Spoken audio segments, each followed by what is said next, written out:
Okey, ini adalah cara yang pertama untuk kita how do we gabungkan dihybrid gabungkan gamete dalam dihybrid draws.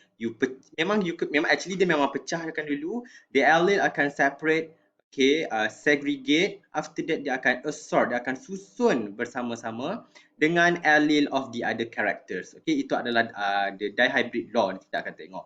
Okay, dia asing dulu baru dia akan susun. That's why I buat macam ni. Again, awak kena faham yang ini bukan cross tak, ini adalah pairing. Okey, ini adalah pairing. Ataupun nak lebih awak mudah, cara kedua yang awak boleh buat adalah basically awak ingat balik ni adalah T besar, T besar. Sorry. Kita ada T besar, T besar, P besar, P besar. This one adalah T kecil, T kecil, P kecil, P kecil. Okey. Cara yang kedua yang lebih mudah adalah awak pairkan satu T ini dengan dia ada dua possibility, sama ada dengan P besar yang pertama ataupun dia akan pair dengan P besar yang kedua. Sama juga macam ni T besar yang kedua dia boleh pair sama ada dengan P besar yang pertama ataupun dia boleh pair dengan P besar yang kedua. Eventually dia still akan dapat 4 gamete. Okey, yang pertama adalah this one, yang kedua ini, yang ketiga sini, yang keempat yang sini. Basically diorang masih akan dapat TP besar, TP besar, TP besar, TP, TP besar. How about this one? T kecil yang pertama dia boleh pair dengan P kecil yang pertama. T kecil yang pertama boleh pair dengan P kecil yang kedua.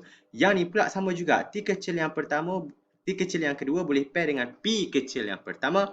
The second T may pair with the second small p. Sama juga dia akan menghasilkan 4 gamete iaitu TP kecil, TP kecil, TP kecil dan juga TP kecil. Okey, ini adalah cara yang kedua.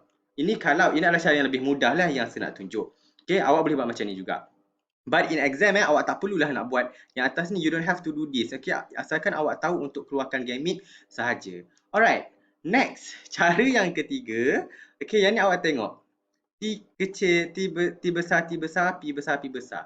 Cara yang kedua yang lebih mudah ialah sekiranya, as I said, sekiranya dia punya allele itu sama, in this case, T besar dengan T besar, P besar dengan P besar. T besar dengan T besar ni dia adalah sama, betul? Dia adalah allele yang sama. Basically, apa yang kita boleh buat adalah kita terus keluarkan T kecil, T besar. P besar ini pun kita boleh wakilkan dengan satu P. Basically, kita akan dapat satu gamete yang like this. Tetapi adakah ini adalah satu gamete? Tidak, dia adalah mewakili 4 gamete, 3 gamete yang lain. Jadi awak kena tulis perkataan apa dekat awal ini? Awak kena tulis perkataan all. All TP bulat. Kenapa bulat? Sebab dia adalah gamete. Sama juga macam ini. T kecil ini adalah allele yang sama. P kecil ini juga allele yang sama. Jadi kita terus wakilkan dia T kecil, P kecil bulat. Jangan lupa perkataan all. Okey, bila kita dah dapat macam ni, all TP besar and TP kecil, maka akan adalah the next part which is akan ada fertilization. So basically nanti TP besar ini dia akan fuse dengan TP yang kecil, akan menghasilkan F2 generation, F2 genotype yang mana kita boleh dapat bahawa akan dapat all. Tulis balik T. Bolehkah kita tulis macam ni? TP besar, T kecil, P kecil. Betul ke susunan dia ni? Salah. Ini pairing dia salah. T ini, T kecil kena duduk sebelah dengan T besar. P pula kena duduk sebelah P. Okey, kita kena asingkan dia betul-betul. Jadi ini adalah salah. Jadi kena tulis macam mana? T besar, T kecil, P besar, P kecil. But then again awak boleh nampak bila ni ini adalah in term of genotype, ini group ni kita panggil apa?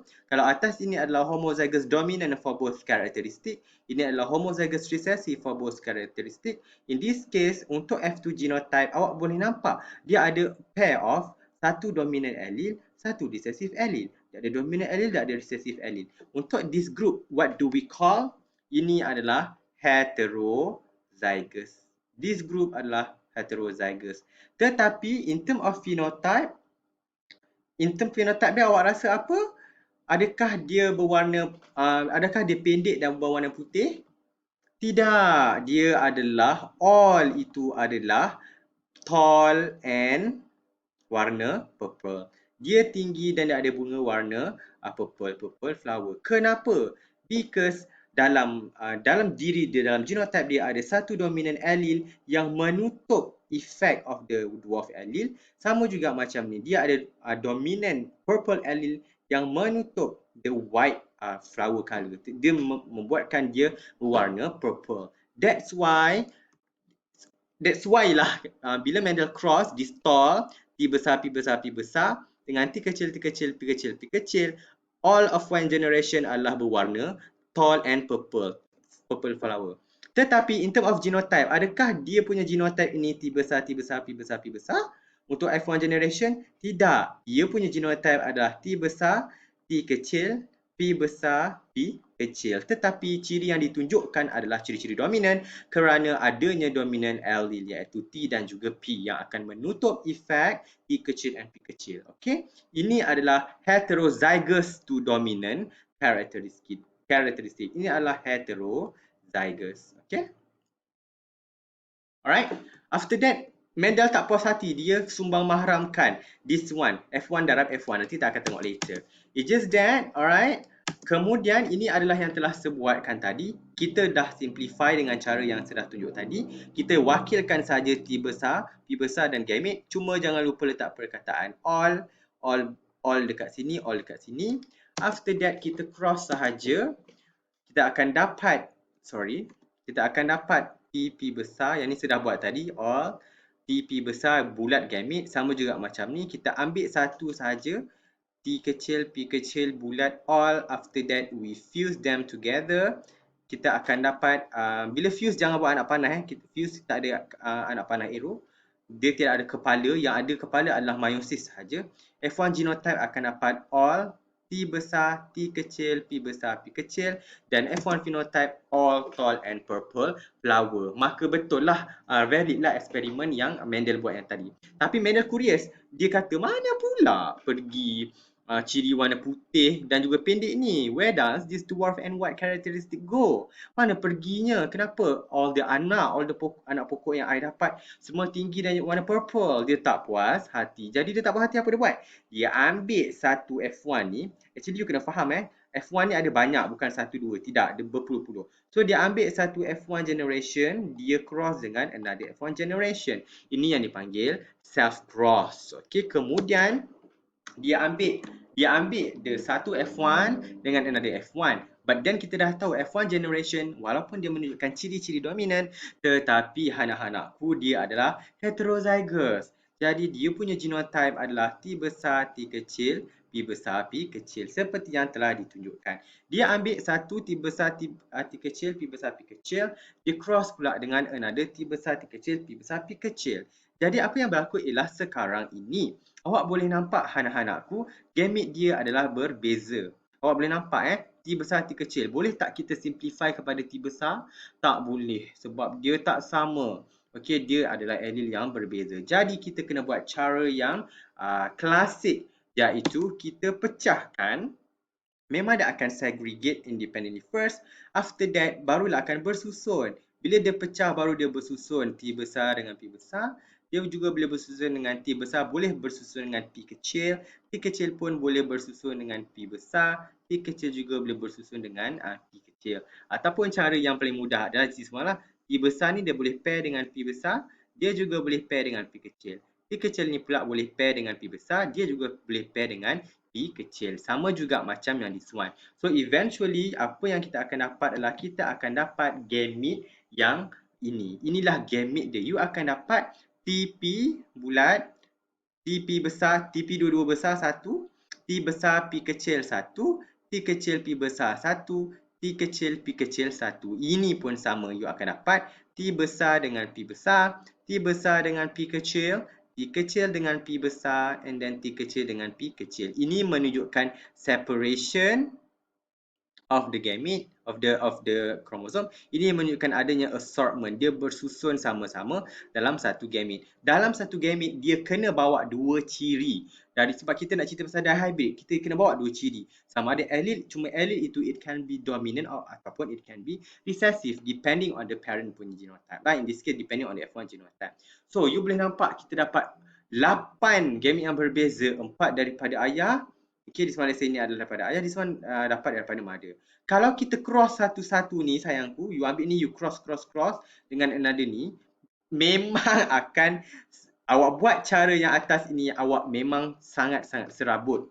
Jadi, selain daripada this genetic diagram yang kita buat ni, the normal crosses, apa yang kita boleh buat? Kita boleh buat the second way of crossing yang juga betul dipanggil Punnett square. Punnett square. Saya panggil Punnett lah, sebab itu adalah sebutan yang betul. Punnett square.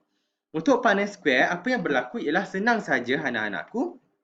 Okay, awak ambil yang sebelah kiri ini, gamit ni awak letak dekat, awak buat, okay, sorry, first adalah awak kena buat kotak. Awak kena buat kotak di mana ada 5 row, 5 kolom. Awak garis dulu, asalkan ada 5 row, 5 kolom. Guna pembaris cantik-cantik, nampak sebuat pun cantik. 5 row, 5 kolom. Okay, kolom yang pertama, yang atas sekali, yang belah top left, atas sekali bucu belah kiri, awak tulis gamit. Okay, awak kena letak gamit.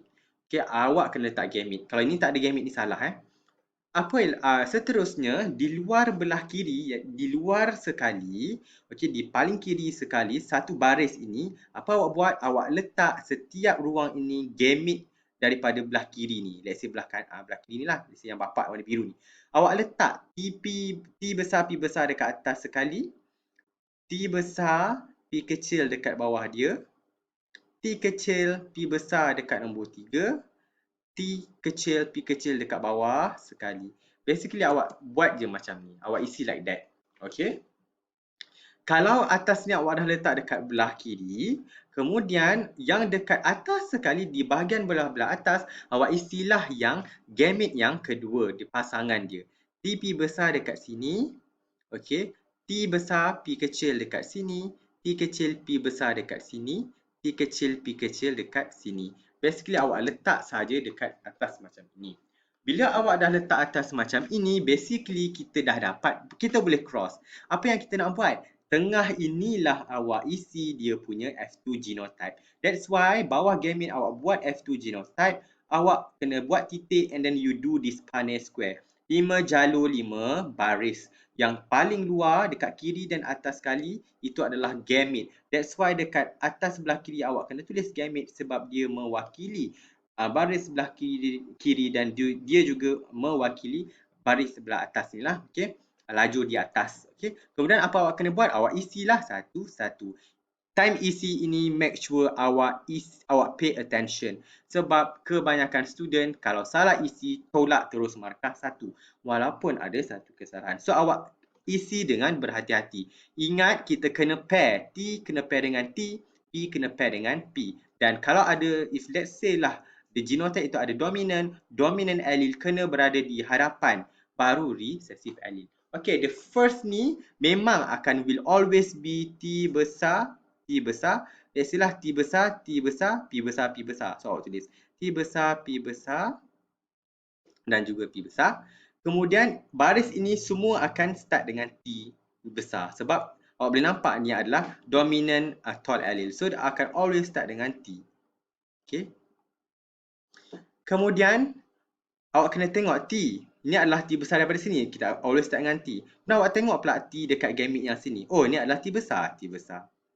Kemudian this one adalah P besar. This one adalah P kecil. Okay. Kemudian awak isi saja. Ni T besar dah tulis. Kemudian, oh ni T kecil. Jalur yang ketiga adalah kecil, T kecil. Kemudian dia still ada P besar. Kemudian you tengok, oh dia pun ada P besar. Betul lah. P besar, T kecil, P besar. How about baris jalur yang keempat? Jalur yang keempat, kita dah tulis kat baris ni T besar. You tengok jalur yang keempat, oh dia T kecil. How about this one? Dia ada P besar. And then this one adalah P kecil. So P kecil. So awak isi saja macam itulah. You isi lagi dan lagi. In this case, kemudian bila awak dah isi, awak semak dulu. Baru awak move on seterusnya. Yang ni kita ada T besar. Okay, start dengan T besar. Dan awak tengok pula, oh ni T besar. Kemudian ini adalah P kecil. Awak tengoklah pula this one. Baris. Oh, yang ini adalah P besar. Jadi kena start dengan P besar, P kecil. Okay. And then this one awak teruskan saja T besar, P kecil, P kecil. Okey, P kecil.